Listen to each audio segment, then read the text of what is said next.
ଧନେଶ୍ୱର ନାୟକ।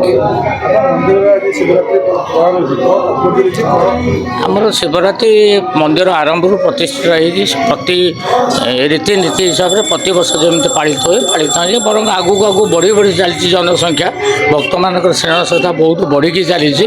ତେଣୁ ଇଏ ଆଜି ନୁହେଁ, ମନ୍ଦିର ଆରମ୍ଭରୁ ପ୍ରତିଷ୍ଠା ହେବା ବାଟରୁ ପ୍ରତିବର୍ଷ ଚାଲିଛି ପରମ୍ପରା ଅନୁସାରେ।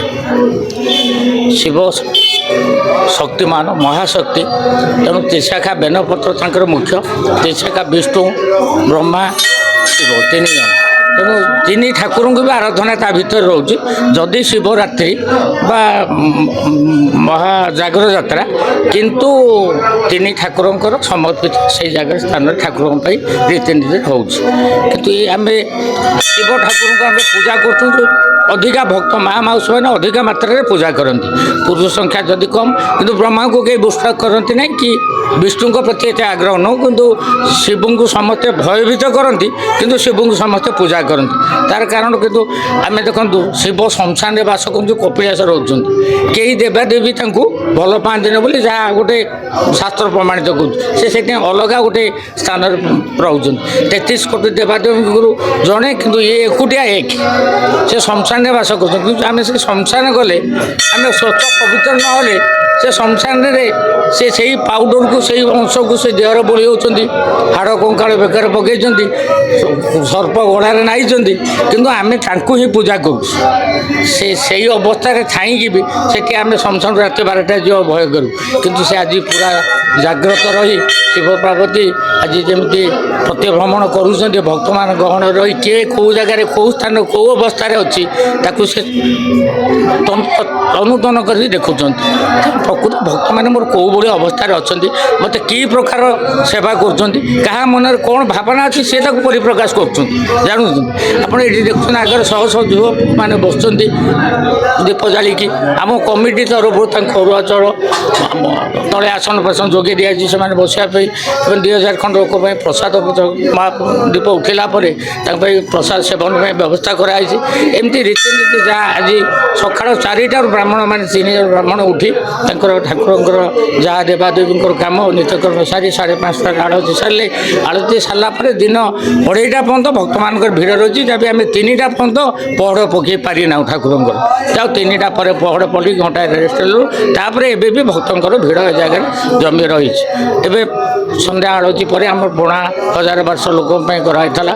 ପଣା ବି ବିତରଣ କରାଗଲା। ପଣା ବିତରଣ ପରେ ତାପରେ ଆମର ରୀତିନୀତି କାମ ସରିଲେ ଯେତେବେଳେ ଆମର ମହାଦୀପ ଉଠି ସାରିବ 10:45 9ଟା 45 10ଟା ଭିତରେ, ସେତେବେଳେ ଆମେ ଲୋକଙ୍କ ପାଇଁ ଯେଉଁ ପ୍ରସାଦ କରୁଛୁ ତାପରେ ପ୍ରସାଦ ବଣ୍ଟନ କରିବୁ। 9:45 ଆମେ ଟାଇମ୍ ରଖିଛୁ। ତା ଭିତରେ 5-10 ମିନିଟ୍ ହୁଏତ ଏପଟ ସେପଟ ହେଇପାରେ। 9:45 ଆମେ ଅଧିକା ରାତିରେ ହେଇଗଲେ ଛୁଆମାନେ ବସୁଛନ୍ତି, ବହୁତ ଗୁଡ଼ା ଝିଅ ପୁଅ ମାନେ ବସୁଛନ୍ତି, ତେଣୁ ତାକୁ ନାଇଁ ରୀତିନୀତି ଠାକୁର ଲିଙ୍ଗରାଜଙ୍କର ପରମ୍ପରା ଅନୁସାରେ ରହିଛି।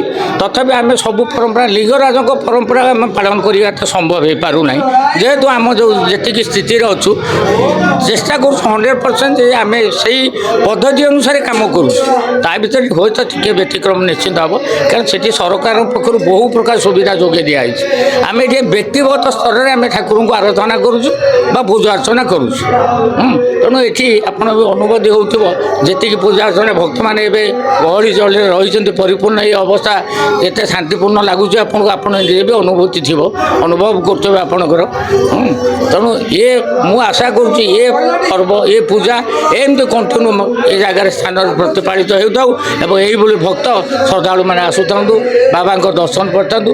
ଯେଉଁ ବାବାଙ୍କୁ ଆମେ ଛୁଇଁଲେ ଆମେ ଯେ ଗଲେ ଶ୍ମଶାନକୁ ଆମ ପାପ ଲାଗୁଛି, ଆମେ ହେଉଛନ୍ତି ଗଙ୍ଗା ଜଳରେ ଧୋଇ ହେଉଛୁ, କିନ୍ତୁ ସେଇ ବିଭୂତିକି ସେ ବୋଳି ହେଉଛନ୍ତି, ଆମେ ତାଙ୍କୁ ମୁଣ୍ଡିଆ ମାରୁଛନ୍ତି, ଆମେ ସେଇଆକୁ ପୂଜା କରୁଛନ୍ତି। କିନ୍ତୁ ଆଜି ତାଙ୍କର ଯେହେତୁ ଜାଗର ଯାତ୍ରା, ମା ପାର୍ବତୀକି ଧରି ବୃକ୍ଷ ପୃଷ୍ଠରେ ବିତରଣ କରିବେ ସମସ୍ତଙ୍କ।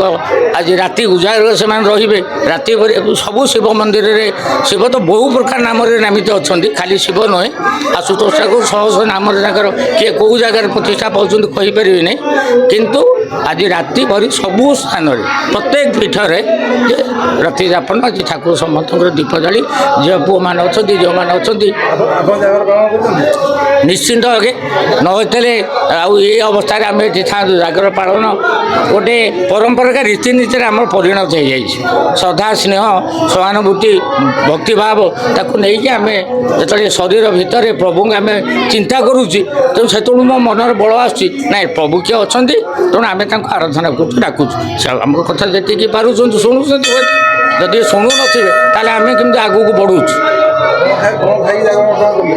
ମୁଁ ତ ଆଜି ଏପର୍ଯ୍ୟନ୍ତ ଖାଇନି କିଛି କିନ୍ତୁ ଏବେ ପଣା ଦେଇକି ଆସିବି କିନ୍ତୁ ମୁଁ ଜାଗର ଓଷା କରେନି କିନ୍ତୁ ମୁଁ ଦିନରେ ତ ଥରେ ଗୋଟେ ଟାଇମ୍ ଖରାବେଳେ ଖାଏ ରାତିରେ ଦୁଇପଟ ରୁଟି ମୋ ଲାଇଫରେ କିନ୍ତୁ ମୁଁ ସେ ଖରାବେଳଟା ବି ଖାଦ୍ୟ ବାରଣ କରିଛି ଏବେ ଜଷ୍ଟ ପଣା ଦେଇକି ଆସି